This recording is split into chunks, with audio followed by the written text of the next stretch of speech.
Conciencia de Valores. ¿Cómo está, señora y señor? Contentísimo de estar nuevamente junto a usted aquí para debatir valores, contento por la audiencia que nos brinda en cada programa, contento por los comentarios que nos hacen en la red de Facebook, se genera todo un debate, una polémica, ahí le hace bullying a mi amigo Alfredo Vicuña, también lo puede hacer por teléfono al call center 264-0103 o por Twitter, ¿o no, don Alfredo Vicuña? No me hace bullying la gente. Usted me hace bullying, señor. No, a usted le hacen bullying, hasta en el metro le hacen bullying, así que no me venga a decir que no. ¿Ah? ¿Cómo está? Estoy bien. Estoy bien. Nos han llegado muchos Twitter y muchos Facebook. ¿Eh? Tenemos como 8 o 9 páginas. María Ramírez Gatica. Qué pena la opinión de Tito. Bueno, se respeta, lo importante es que crea en Dios. De Felipe Andrés Torres Valencia, la amargura y el resentimiento que demuestra contra Dios es totalmente comprensible. Las experiencias y la ignorancia en cuanto a la palabra de Dios puede transformar a las personas. Graciela del Carmen, qué lástima que Tito esté tan resentido. Y después Rafael Infante, estoy acortando, la religión o regiliere, conexión, Jesús nos pide una relación. La religión no es de Dios. Entonces, Angélica Hausdorff, del cambio que se produce en las personas buenas al transformarse en políticos, se vuelven tóxicos al descalificarse unos con otros. Y finalmente, Daniel Paul Adams, para Tito Beltrán, mis respetos y mi orgullo de que seas mi compatriota y mucho éxito con la Araucana. Yo algún día estaré igual a ti.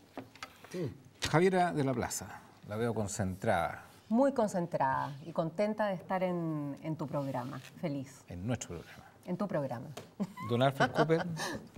Pensando en un taxista con quien hoy tuve una muy grata conversación y quien es quizás atípico, dice, yo a todos mis hijos los tengo en mi casa y sencillamente los tengo bajo disciplina, nadie sale a la calle y... fue tan diferente escucharlo a él, así le mando un saludo especial y después concordamos de que quizás son hijos de los más felices, a pesar de que a veces el papá tiene que imponerse un poquitito, pero tiene una muy linda conversación. Me llama la atención que es posible en Chile hoy no salir a la calle. Hoy nos acompaña un abogado de profesión, fue vocero de la Fiscalía Oriente, participó en casos emblemáticos como el caso Lavandero, el caso de la Quintrala, también en otros más. Bienvenido a Conciencia de Valores, don Mario Chilin. Muchas gracias por la invitación. Feliz de estar junto a ustedes.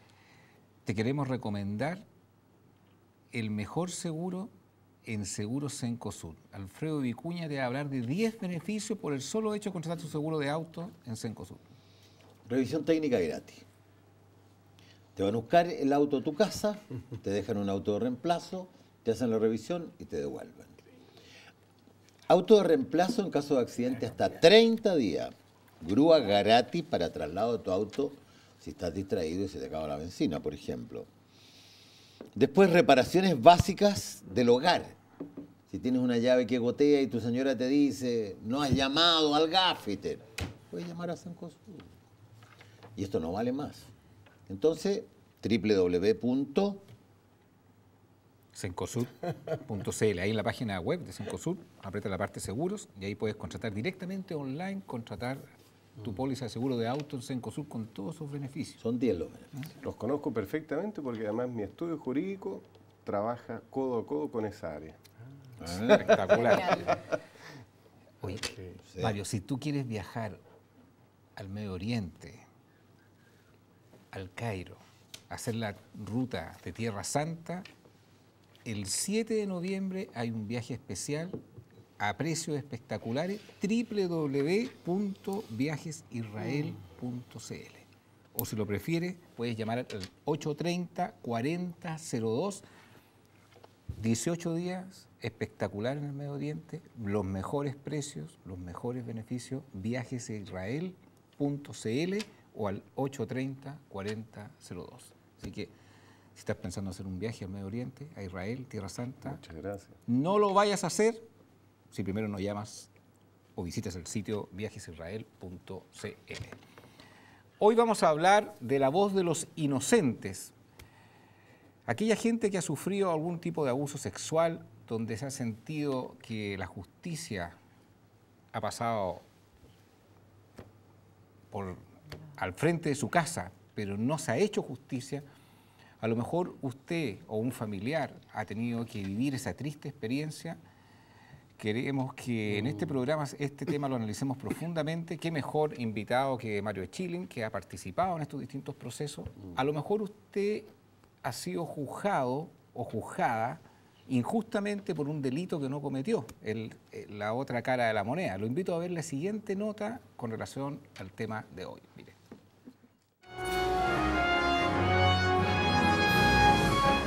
Los noticieros y diarios exponen en reiteradas ocasiones casos de abusos infantiles y femeninos, situaciones en las que la mayoría de las veces las víctimas terminan con huellas de por vida o bien fallecidas.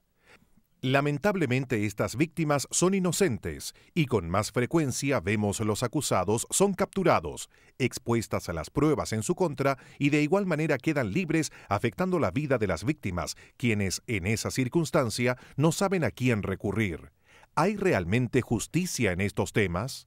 Las dramáticas consecuencias y las posibles soluciones es de lo que conversaremos hoy en Conciencia de Valores.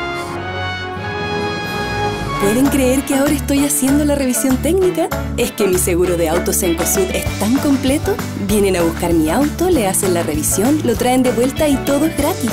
En Seguros Cencosud hacemos todo por ti para que hagas lo que más te gusta. Desde ahora todos los seguros de auto Cencosud vienen con 10 servicios dentro del plan. Todo incluido desde 10,990 pesos. Contrátalo en nuestros módulos de seguros en París y Jumbo habilitados, llamando o en segurosencosud.cl. Seguros Cencosud, preocupados por ti. Inalco, el más moderno proveedor de soluciones automotrices Chevrolet en Chile. Conozca toda su gama de modelos Chevrolet en www.inalco.cl o visite su nuevo local en Avenida Bellavista 0848 Providencia. Raúl Correa y Familia ofrece los mejores productos en las más variadas preparaciones, teniendo un gran apego por recetas tradicionales de nuestro país, de la mano de emblemáticos platos de la gastronomía chilena, los que dan vida a una carta que se caracteriza principalmente por su diversidad, sabor y buen precio. Consulta y pruebe nuestro meridaje. Reservas al 243-4747 o 243-4748. Restaurant Raúl Correa y Familia, Avenida Las Condes, 10.480, Santiago. Queremos invitarlos a vivir el viaje de su vida. Acompáñenos. Culturnet les lleva a Tierra Santa, pasando por Madrid, 7 días en Egipto con toda su milenaria historia de la cultura faraónica, la imperdible Petra en Jordania e Israel, con sus atractivos turísticos e historia cristiana, Mar Muerto, Belén, Mar de la Galilea y Jerusalén, centro espiritual de las 3 religiones monoteístas más importantes del mundo.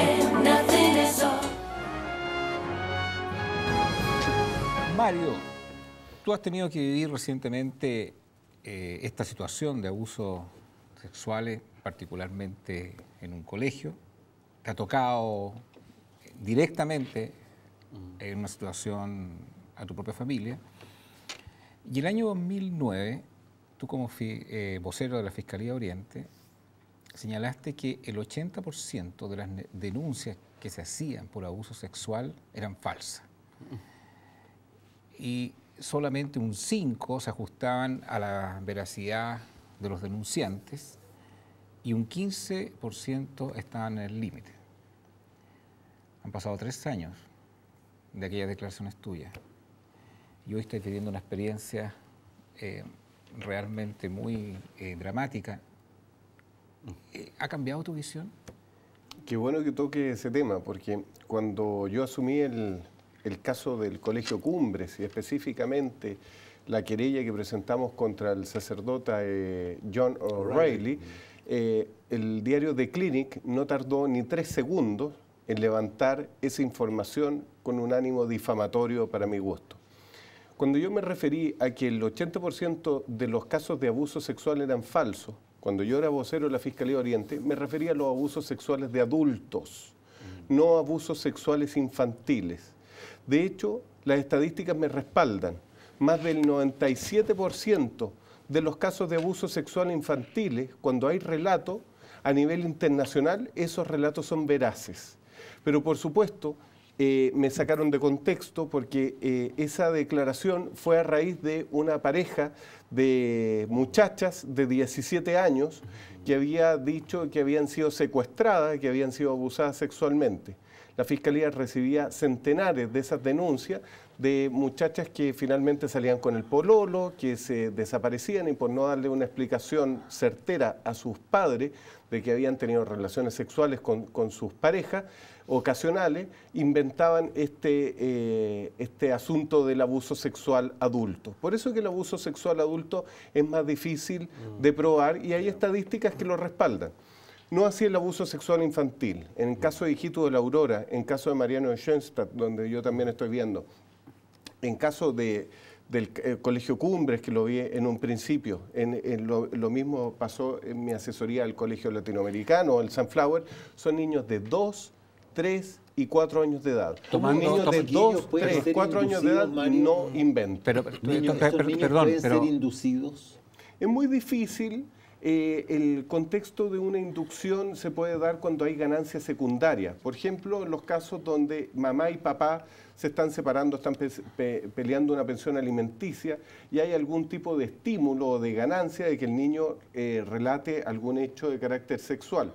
Pero lo que no puede inventar un niño, ni aún con la inducción más profesional, es el lenguaje emocional, es decir, la sintomatología de abuso. ¿Cuáles son? Un niño que se defeca en la cama, que se orina en la cama, que tiene pesadillas, que tiene unas pataletas terribles para ir al colegio, que se masturba compulsivamente, que tiene comportamiento soez. ¿De 2 años, de 3 años? De 3 años, o vulgar. Eso no lo puede inventar. Por más que yo induzca a un niño chico y le diga, dile que el tío tanto te abusó o que te tocó el pirulín o cualquier cosa, a lo mejor ese niño puede repetir en su lenguaje, pero no va a ir acompañado de toda una sintomatología o un comportamiento. Pero no en todos motivo. los casos pasa eso, ¿no es cierto? Porque de repente he visto algunas denuncias de niños que dijeron que en el colegio los habían tocado, no había penetración, no había nada de esto, y el chiquillo después cambió que era el heladero y después cambió que era otra persona. Entonces, la psicóloga puede inducir también cuando le va preguntando a un niño. Yo he tenido 4 hijos y tú le podrías decir a un hijo, su hermana le pegó, sí, me pegó muy fuerte y me pegó en la cara. Y los niños también inventan. Yo creo que en ese sentido hay una diferencia. No sé si tú estás de acuerdo, Mario, conmigo. Pero yo pienso que hay ciertas conductas que a lo mejor apuntan no necesariamente a una persona, pero hay un cierto tipo de conducta que por el desarrollo del niño, el niño no tiene cómo tenerla en su repertorio. Entonces, ese es el punto central. Entonces, tú puedes decir, claro, algún tipo de estado afectivo se podría inducir, pero una conducta que tú la sacas totalmente del rango de la sexualidad de los niños para llevarla al rango de un adulto y tú ves en un comportamiento de un niño algo que nunca lo has visto en tu casa ni en tu hogar, eso no es inventado. Mario, y te quiero complementar esa aseveración de Javiera con lo siguiente. Primero una pregunta estadística. Así como hacíamos esto de que el 80% de las denuncias que hacían adultos eran falsas y solamente un 5 se ajustaba a la verdad y un 15 estaba en el límite. No sé qué pasa con el caso de menores. Me gustaría que En el caso de menores se invierte totalmente esa relación. Un niño de 3 años, de 4 años que está relatando un hecho de abuso sexual, hay un porcentaje altísimo, más del 90% de que sea veraz. es muy difícil que esté inventando una cosa. La desconfianza en el niño es lo peor que puede ocurrir. Hay que primero creerle al niño. Cuando el fiscal regional de la Fiscalía Oriente señaló de que esto se trataba de una psicosis colectiva, cuando nosotros empezamos a presentar querellas por esta situación, me pareció de un desatino abominable, porque es preferible que los fiscales y los psicólogos indaguen, investiguen y descarten que no creerle a un niño a priori, porque esa es la voz de los inocentes, es la voz que necesita justicia y ser escuchada. Uno de los casos o uno de los resultantes, mejor dicho, de todos estos casos, es que cuando ocurre un abuso sexual en un colegio, son varios casos. En el caso particular del padre John O'Reilly, hay un caso, particularmente en ese tema, en el cual tú también te tocó una cierta participación. ¿Todavía estás ahí? No, ya no estoy en ese caso. ¿Tú crees que ahí hubo efectivamente un abuso sexual o es una interpretación de un caso inducido, como lo dice Alfredo? Mira, yo ¿Existirían las evidencias contundentes que dice Javier a la Plaza? El niño o la niña cambió ahora la declaración. No sé si estás al corriente de eso. Sí, bueno, pero existen las evidencias categóricas, contundentes que dice Javier. Mira, yo dejé ese caso y me comprometí a no hablar más de ese caso. Ese caso yo tuve todo tipo de presiones y tuve todo tipo de consecuencias. Así que no quiero seguir refiriéndome a ello. El próximo abogado, ojalá que tenga la fortaleza para enfrentar la situación que en el caso mío no se dio. Mario, yo voy a respetar absolutamente lo que tú estás diciendo, por cierto, pero creo que tu respuesta está dando mucho para pensar. Por lo menos a mí me pasa eso. Y respeto tu confidencialidad. Pero creo que tu respuesta está dando que pensar. Obvio. Pero en estos casos de colegios y desgraciadamente de personas, sacerdotes en quien se ha confiado, no solo como adultos responsables, sino que personas de fe, el daño es tan grande, ¿no es verdad? Es tan grande en los niños. Yo he tenido que trabajar con personas ya adultas que solo entonces sacan, sin duda tú, Javiera, estos recuerdos y estas terribles, estos temores que en realidad se ponen. Después de años. Lo que quiero decir al comienzo de este programa es que gracias a Dios he visto sanidades maravillosas. O sea, no todo es, en estos casos... Quedó marcado para siempre. Yo en Cristo he visto personas realmente poder hasta perdonar al viejo terrible que le hizo estas cosas. ¿Dónde estaba Dios en ese momento? Cuando me dejaran sola y así gritaban y sacan y poco a poco les he podido decir, bueno, Cristo estaba ahí siendo abusado contigo, porque ese es el Cristo encarnado. Pero Él te lleva más allá, su resurrección te lleva más allá. Y he visto a mucha gente, gracias a Dios, sanar. Hay que decir eso, ¿no? Oye, Alfredo, Querido Alfred, tan terrible eso. Alfred, me pasa lo siguiente. Yo te tengo tanto cariño y te encuentro tan constructivo. Pero ¿sabes qué? No yo tengo el otro lado de la moneda. También. Yo soy psicóloga Quiero clínica. dar Yo soy alguna esperanza. psicóloga clínica y me parece excelente, pero también creo que hay que poner una cuota de realidad pragmática en otro ámbito. Sí, yo soy psicóloga clínica y veo adultos, no veo niños, y veo adultos que a veces a los 30, 40, 50, 60 años hacen un relato que de repente es un serendipity. O sea, no es por el motivo de consulta que van. Estar hablando de otra cosa y de repente se quiebran y surge este abuso desde la niñez. Una cosa que está confusa y que después se va descubriendo. A mí no me ha pasado que en general yo pueda decir esto queda realmente resuelto totalmente. Creo que hay dolores muy profundos. Entonces tú me vas a dar, por favor, todas tus recetas. Bueno, no es la mía, es la de arriba. Contarte una cosa. A propósito de la mala autoestima que tenemos los chilenos o los latinoamericanos en general, me tocó ver un caso de una alumna mía en la Unión, 10ª región, y que la chiquilla estaba siendo abusada por un tío hacía 6 o 5 años, tenía 16 años ella. Y cuando ella vio que el tío llevaba a su hermano menor a la pieza, ahí lo denunció. Y la respuesta de ella fue, conmigo no importa, pero con mi hermano chico no lo acepto. Mario, es tremendo. Pero en todo lo que tú profesionalmente te ha tocado participar en este tipo de casos, todo un drama, porque además tienes relación con la familia, ¿te ha tocado visualizar el hecho de que se esté imputando a alguien que es inocente, que incluso tú mismo pensabas que era culpable y no lo era? Por supuesto que sí. A mí me toca como abogado penalista estar en los dos lados de la moneda. Y por supuesto que es bastante difícil poder determinar quién es inocente y quién es culpable, porque todos, incluso los culpables, y con mayor razón los culpables, llegan alegando inocencia. Uno en forma profesional lo que tiene que hacer es defender porque es un derecho constitucional. Y hay personas que tienen ¿Tú has defendido un culpable? He defendido culpables, pero no de estos delitos, he defendido culpables de delitos de hurto, delitos económicos. Homicidio.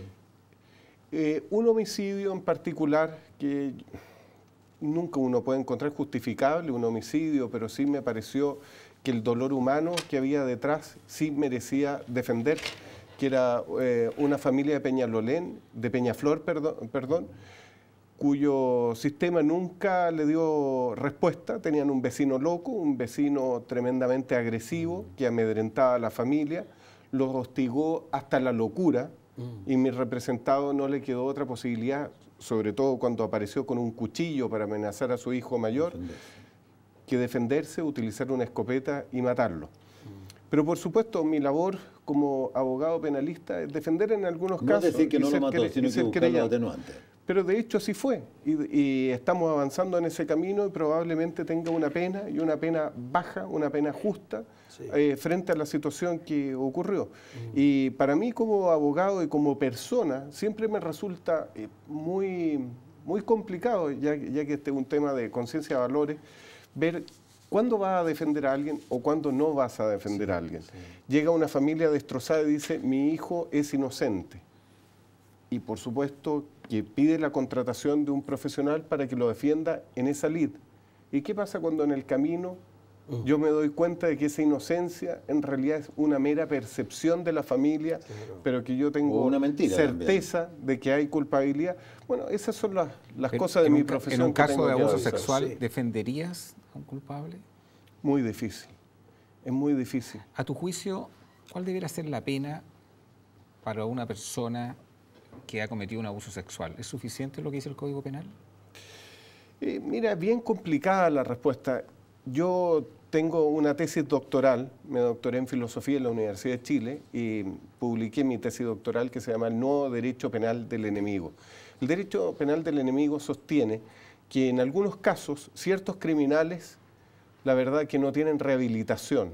Entonces, como no tienen rehabilitación posible, que es el caso de los pederastas, el caso de ciertos narcotraficantes que han hecho toda su vida esa profesión, que no tienen ninguna posibilidad, hay que tratarlos como enemigos del Estado democrático. No, esto no significa que sean subhumanos, ni tratarlos a nivel nazi o algo por el estilo. Simplemente son personas que se marginan del contrato social establecido por Rousseau, y por lo tanto deberían estar privados de libertad en forma permanente. Yo pienso que los pederastas deberían estar privados de libertad en forma permanente. El gran problema de eso, si se legislara en ese sentido, es que se produciría exactamente el efecto contrario y quedarían todos libres. ¿Por qué? Porque los jueces de los tribunales orales en lo penal exigirían un nivel de prueba tan alto, un nivel de certeza tan extraordinariamente fuerte, que frente al relato endeble de un niño de 4 años, que es la única prueba que tenemos, frente a ese silencio, frente a esa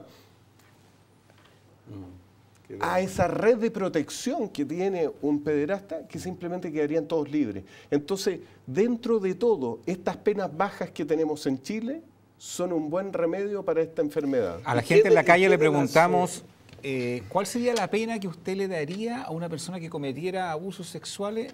Mira lo que el público opina, Mario.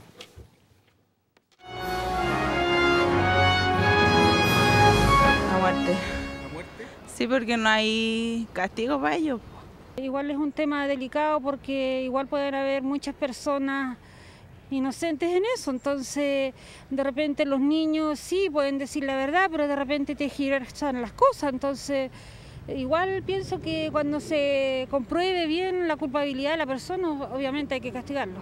Quedarse en la cárcel siempre, cadena perpetua. Sí, ya aquí en Chile no existe la pena de muerte, pero el máximo. No, y si fuera por mí, no, que se queden en la cárcel, que encuentro que algo insólito y eso, ¿no? Que no merecen perdón de nadie, ni siquiera que los dejen libres, nada de eso. Yo soy súper radical en eso. Yo les cortaría cierta parte, ¿verdad? De las cosas, pero dejando bromas aparte, deben tener un castigo que los segregue, que los separe de la sociedad, donde no tengan oportunidad de acercarse a un menor, porque creo que es uno de los peores crímenes que tiene la sociedad hoy día. Cadena perpetua, y si es posible cortarle el aparato masculino. La máxima establecida, yo creo que con 5 años no daña o sea, no repara el daño que le produce al niño, a la niña, a la familia. Creo que debería ser la máxima permitida, que en este caso son cadena perpetua, 40 años, 20 años.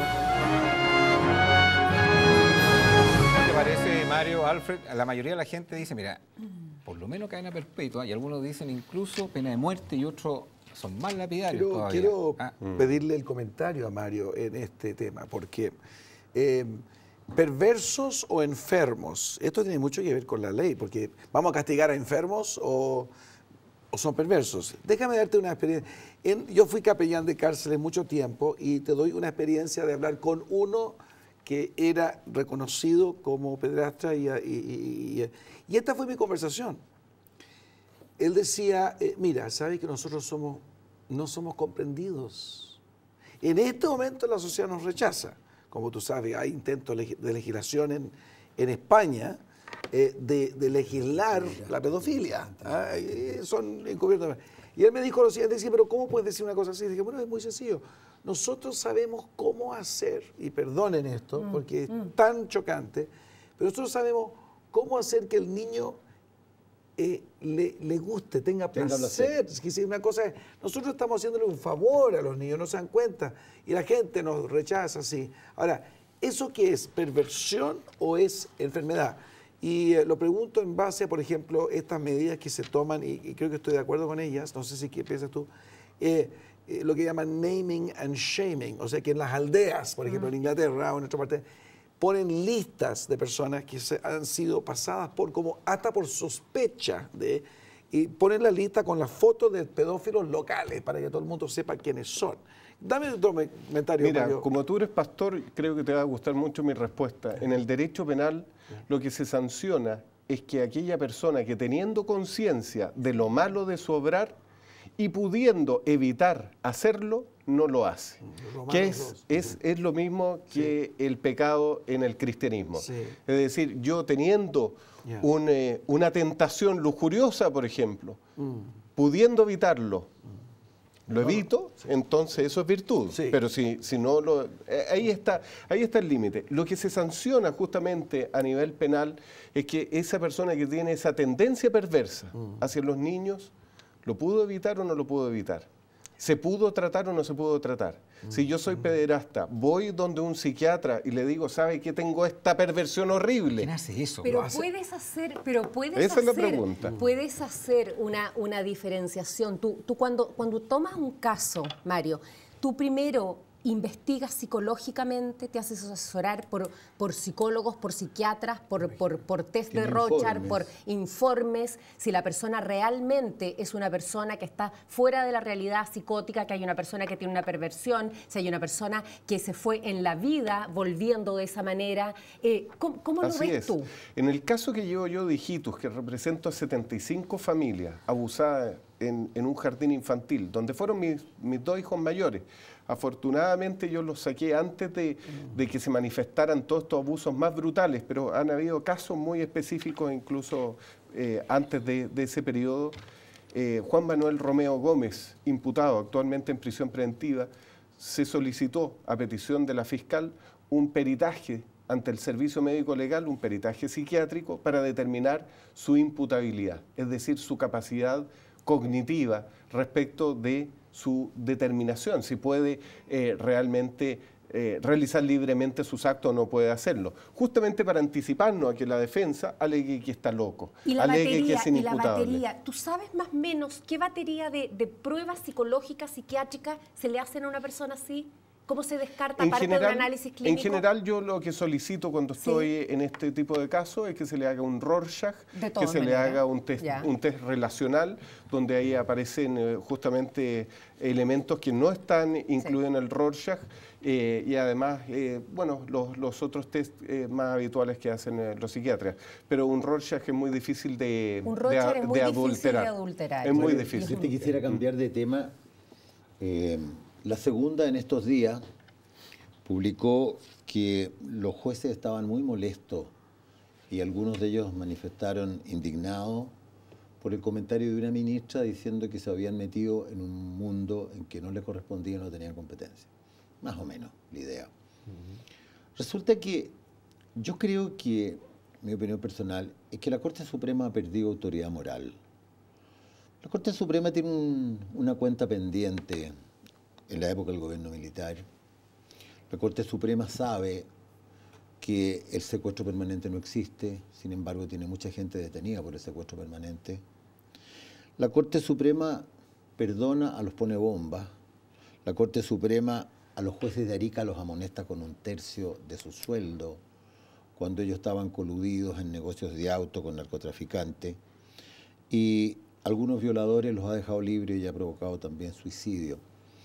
Entonces pienso que estamos entrando en un mundo donde cuando tú das una opinión como ciudadano de la República sobre el mal comportamiento de la Corte Suprema, que yo lo estoy dando en este momento, tú pasas a ser para la Corte Suprema una persona que se metió en un mundo que no tiene derecho. Ahora, yo no tengo derecho a juzgar a Dios, yo soy un creyente, ¿no? No tengo derecho, pero los actos de un hombre o los dictámenes de seres humanos, de personas, sin duda que lo podemos comentar todos los chilenos. Ahora, la ministra comentó una sentencia, en consecuencia no influyó en el dictamen. Entonces, ¿no te parece que estamos cayendo en una sobreautoridad de los jueces, a los cuales, pese que han cometido muchísimos errores, nos pondremos de acuerdo en unos o en otros, ellos se consideran ahora que son personas que no pueden ser evaluados? Yo quiero hacer una pequeña corrección a tu análisis. No es la Corte Suprema la responsable de todas aquellas cosas que recién le imputas. Ahí están los juzgados de garantía, están tribunales orales en lo penal. Podríamos corregirlo y decir que es el Poder Judicial, correcto, más que la Corte Suprema, que es una corte en particular. El Poder Judicial, por supuesto, está compuesto por muchísimos jueces, algunos con un criterio en un sentido, otros en otro sentido. Está compuesto por múltiples seres humanos. Si hubiera un interés en cambiar ese Poder Judicial y al gobierno le interesara de alguna manera ponerse los pantalones y decir, bueno, sabe que a mí no me gusta cómo funciona el Poder Judicial no funciona de acuerdo a lo que exige la ciudadanía, ellos tienen todas las herramientas con el Congreso para modificar las leyes y que se elijan los jueces de otra manera. Por ejemplo, como en Estados Unidos, que los jueces se eligen por votación o por elección popular. Entonces, pero eso supondría pro y contra, supondría tener jueces de distinto tipo, o bien que tengan un sistema de jurado, como también existe en Estados Unidos.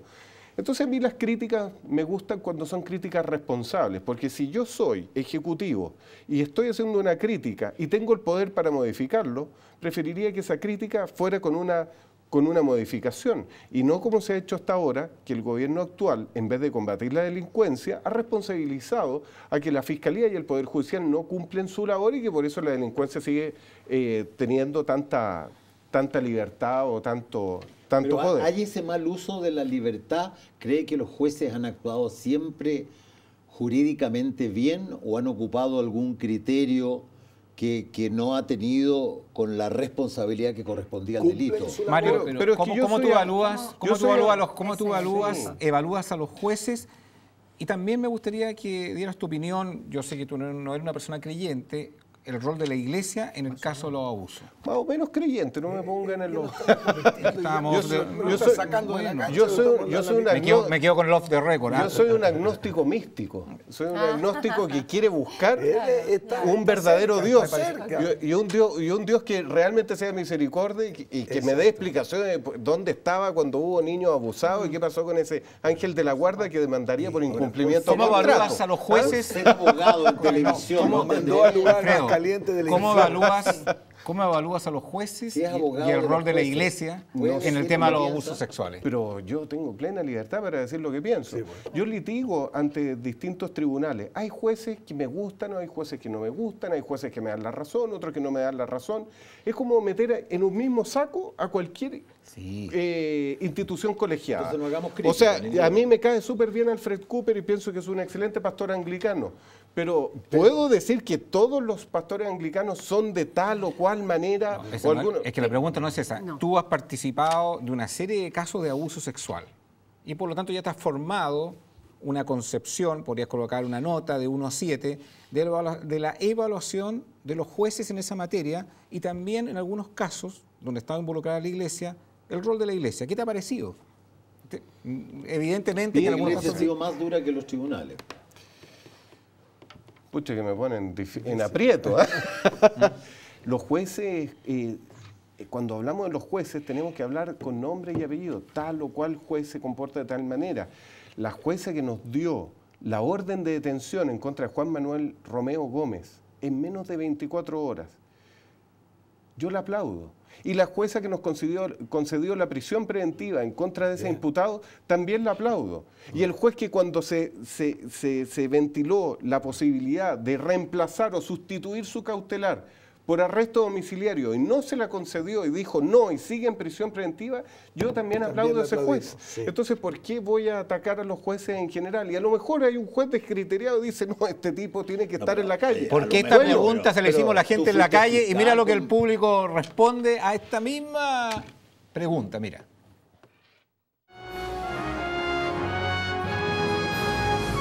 Están todos coludidos esos, po.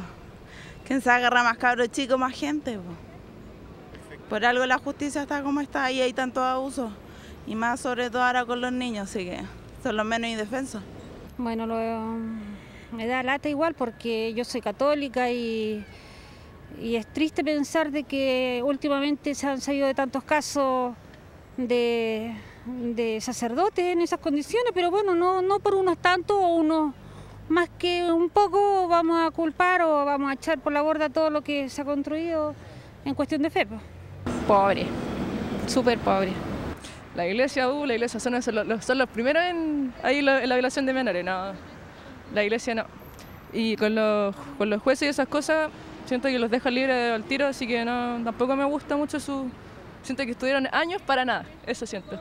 Mire, yo, una de las cosas que critico en mi país, creo que la justicia nos estamos sintiendo cada vez más los chilenos que nos está haciendo justicia, que las víctimas pasamos a ser las personas que no necesitamos que nos ayuden y todas las facilidades son para los victimarios.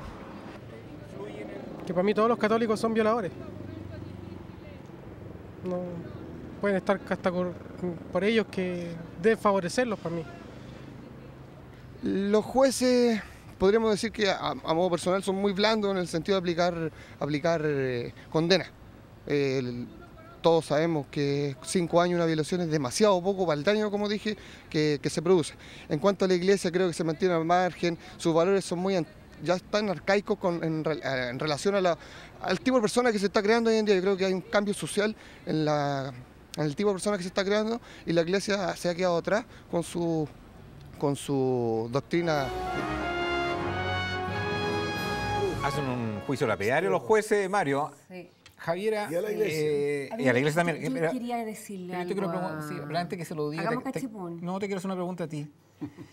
Gente que se ha sentido injustamente condenada por un delito que no cometió y que nos está viendo en pantalla, a mí se me está inculpando, por ejemplo, un delito de abuso sexual o un delito de un acoso sexual o un delito de violación, y la verdad, yo no tengo nada que ver, pero ha producido un daño psicológico a veces irreparable, que genera una serie también de conflictos a nivel familiar, porque empiezan a dudar también el círculo íntimo. ¿Cómo se puede manejar esa situación?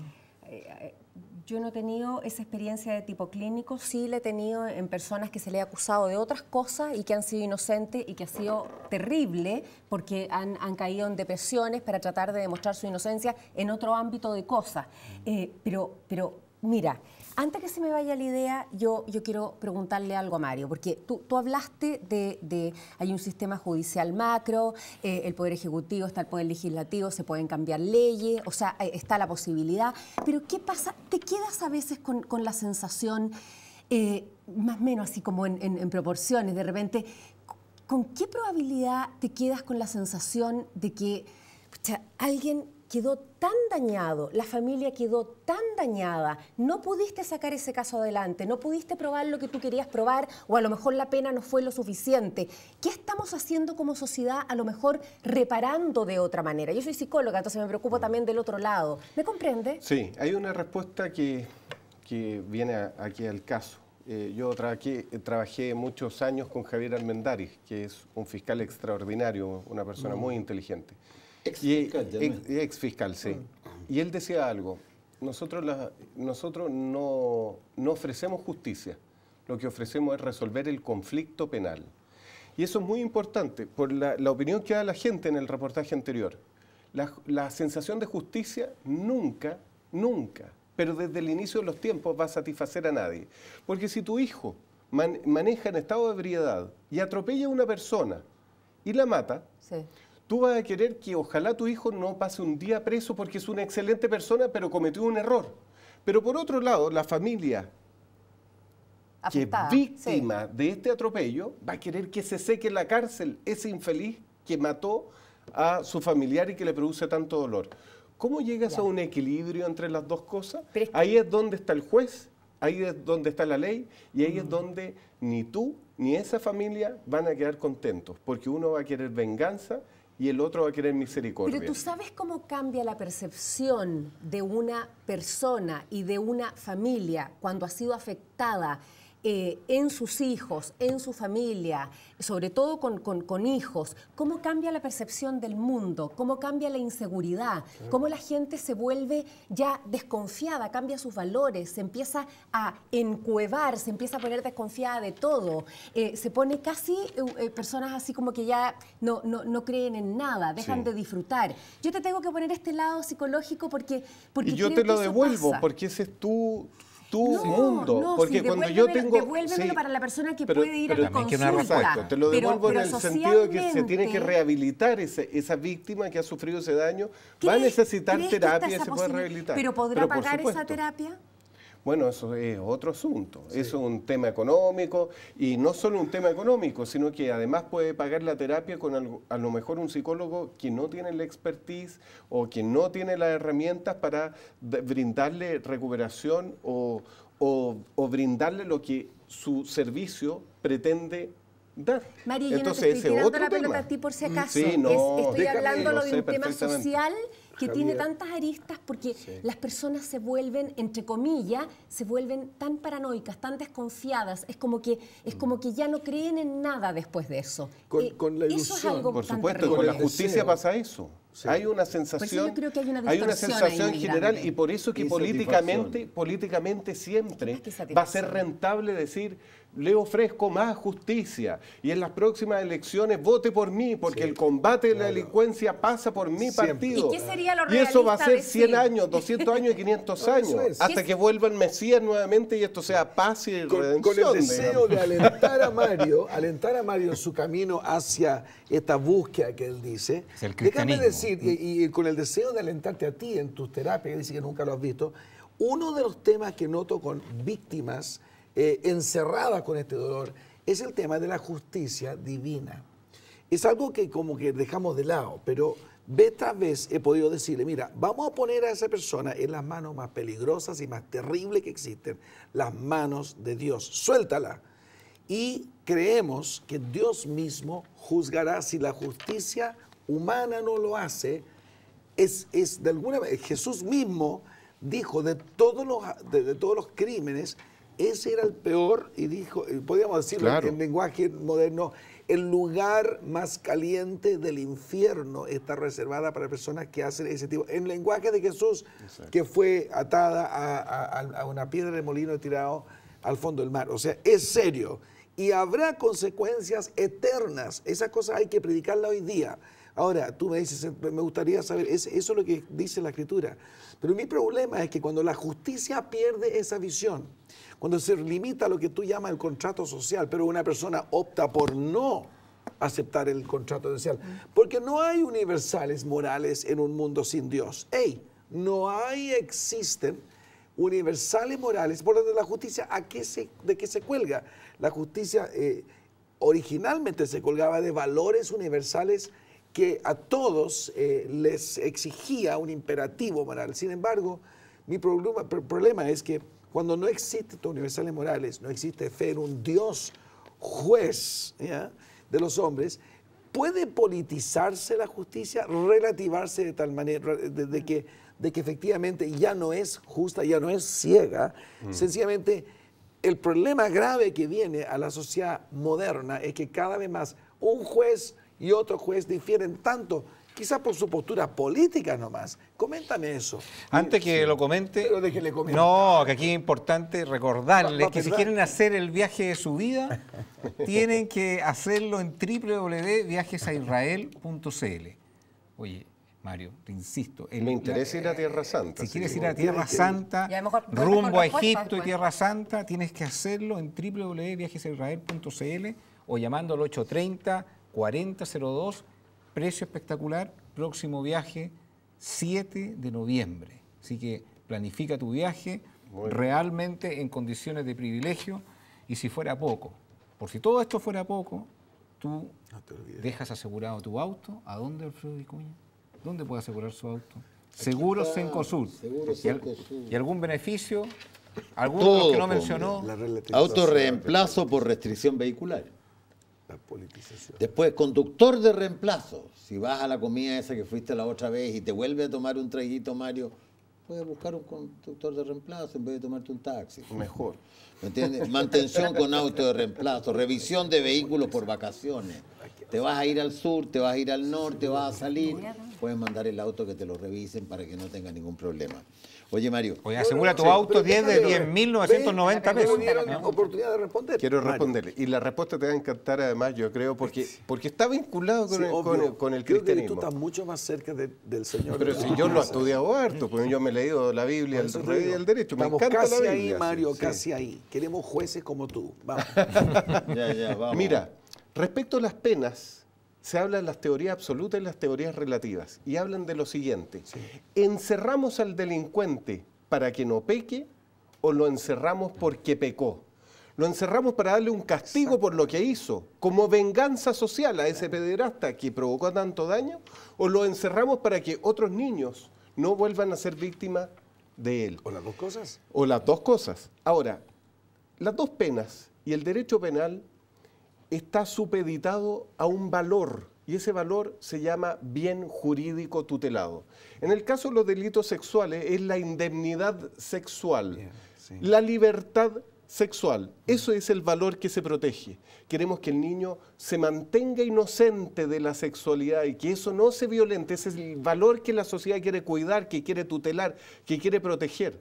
O en el caso de la mujer o el hombre que es violentado sexualmente, lo que queremos proteger es su libertad sexual, que pueda escoger cuándo lo hace o cuándo no lo hace y no que sea violentado. Entonces, la ley penal lo que viene a sancionar es justamente que se lesiona ese bien jurídico, se ataca ese bien jurídico que la sociedad quiere tutelar, proteger, cautelar. Muy claro. Oye, Mario, te quiero hacer la siguiente pregunta. Yo tengo una solución para los pederastres y los abusadores. Cuando tú te tomas un barco y sales de Quellón al sur, hay islas de 50, de 80 hectáreas, que son del Estado y que pueden producir. Entonces yo creo que una opción buena sería llevarlos a una isla de Chiloé, hacerlos a trabajar en la agricultura, que produjeran papas, que produjeran tantas cosas que se pueden producir en el sur, y que no estuvieran aquí en las cárceles, Porque donde sufren mucho. Donde sufren mucho y además donde tienen la opción de salir rápidamente. Para hacer bullying en Facebook. Pero por ese ¿sabes comentario? Lo que yo encontré con los la familiares sobre todo. Que tú diste claro, a los jueces, Mario, yo te encontré súper blando, porque en definitiva tú dijiste hay jueces buenos, jueces malos. O sea, ¿tú no crees que estamos viviendo una crisis en materia de jueces? ¿Tú no crees que cuando en el caso Bomba o fallaron los fiscales o falló la Corte, pero después de 200 bombas, 150 o 500 bombas, no sé cuántas son las que se han puesto, no hay nadie culpable con todos los antecedentes que había? El señor Petronello, ¿me entiende? Un tipo que va a poner una bomba y no se la va a poner a la polola llena de flores, sino que va y la bomba le explota y él se destruye la mano, ojo, no sé yo. Ese tipo no es culpable de nada. ¿Tú no crees que parte de los derechos que sienten los que ponen bomba o los que asaltan es que saben que la justicia es blanda? Un comentario con relación a lo que tú dijiste, que lo encuentro, mi opinión, un poco pavoroso, que la gente que haya cometido un delito de violación o abuso sexual a menores no estén en la cárcel, sino que tengan una pena, ir a cultivar papa a Chiloé. Yo creo que realmente esa pena no condice con el delito que ellos cometieron. O sea, no encuentro que si se hiciera eso, ahí sí que ya no creo en la justicia. No sé cuál será tu mira, tengo que responder dos cosas. Primero, no se puede hacer esto de las papas en Chiloé, apartarlo porque hay tratados internacionales que ha suscrito Chile y no, simplemente sería inviable por respeto a los derechos humanos. Respondiendo al caso Bomba, el caso Bomba es muy caricaturesco decir la culpa de los jueces, así como, ¿cómo? Pero si hay bomba, explota y los jueces lo dejan libre. El caso Bomba es mucho más complejo y me tocó conocerlo de cerca porque tuvimos esa investigación en la Fiscalía Oriente. Era una investigación que se estaba llevando bien, que se estaba llevando en forma cautelosa, con el apoyo de inteligencia policial y que le faltaba mucho, le faltaba madurez a esa investigación para obtener los resultados apetecidos. El ministro del Interior en su momento, dado que explotó una bomba muy cerca de la casa del presidente Piñera, solicitó al fiscal nacional que se reemplazara al fiscal Armendáriz, que estaba llevando el caso Bomba, para que pusiera otro fiscal. Entonces pusieron al fiscal Peña. El fiscal Peña en 2 semanas resolvió todo y formalizó a cuánto cristiano no hay y lo llevó a los tribunales, a sabiendas de que la investigación estaba en pañales. Pero esto iba a producir efecto mediático. El gran fiscal Peña en 2 semanas tenía resultados, mientras el inoperante fiscal Armendáriz llevaba años sin tener resultados. ¿Qué es lo que pasó? Se produjo un aborto, pues igual que sea a una guaguita que está en gestación de 4 meses, la saco porque están todos muy ansiosos y quieren saber si es niñito o niñita. Y después se le muere la guagua. ¿De quién es la culpa? ¿Del médico que sacó la guagua? ¿De la madre que tomó la decisión? De los fiscales. Acá hay varias decisiones. Acá la responsabilidad es una responsabilidad política, lo he dicho no solo lo digo hoy, sino que lo he dicho en otros programas. Acá los grandes responsables son 2, ministro del Interior y fiscal nacional. Respuesta o responsabilidad que se ha hecho efectiva, ninguna. ¿A quién le echa la culpa? Al Poder Judicial. Sí, es re fácil echarle la culpa al Poder Judicial. ¿Cuándo ha visto usted un juez que salga en televisión defendiéndose y diciendo que las cosas... Hay jueces buenos, regulares y malos, como hay fiscales buenos, regulares y malos, como hay políticos buenos, regulares y malos. Yo no voy a estigmatizar al Poder Judicial porque me parece injusto. Nos queda un minuto de programa y quiero aprovechar de que tú puedas contarnos lo siguiente. Tú decidiste no dedicarte a la docencia y particularmente por un evento que te ocurrió en la Universidad Pedro Valdivia, porque tú eras profesor de la cátedra de Derecho y se te estaba pidiendo, no sé si reprobar, no más allá un 30% de los alumnos de esa clase. Como una presión indebida. Y esto le puede estar sucediendo a mucha gente que nos está viendo en pantalla en otro ámbito de la vida. ¿Cuál es tu visión de ese caso? Mira, yo llegué a una conciliación con esa universidad y no me voy a referir más a ese tema, pero sí me puedo referir a la docencia en general en pregrado. Yo renuncié a la docencia en pregrado porque me cansé, me aburrí de ser cómplice de un negociado. ¿Cuánta gente se reprueba en pregrado? Tú puedes estudiar la carrera que se te cante, cualquiera, puedes ser abogado, puedes ser médico, dentista, lo que tú quieras. Si tienes plata, lo puedes hacer.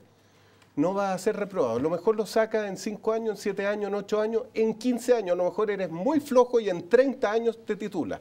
pero no tienes ninguna posibilidad de que una universidad en pregrado te expulse, porque es mal negocio.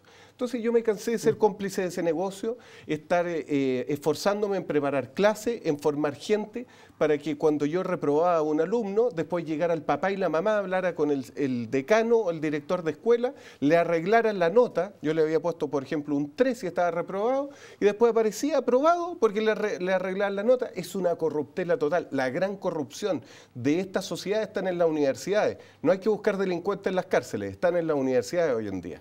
Mario, te quiero agradecer que hayas aceptado nuestra invitación a Conciencia de Valores. Don Alfred Cooper, Alfredo Vicuña, Javier Laplaza, junto a usted. Debata ahí en Facebook, mándenos Twitter, tema muy interesante el que vimos hoy. También nos puede llamar al call center 264-0103. Chao, chao.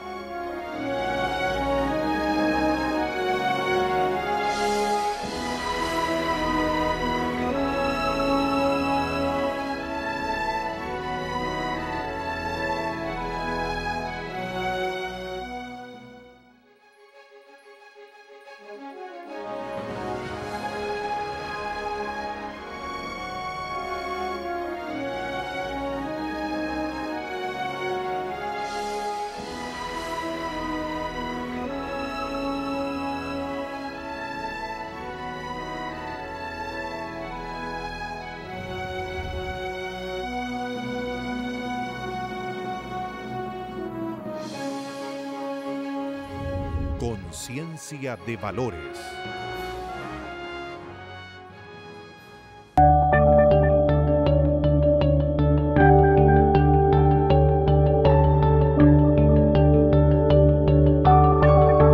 Un programa realizado en Go Studio.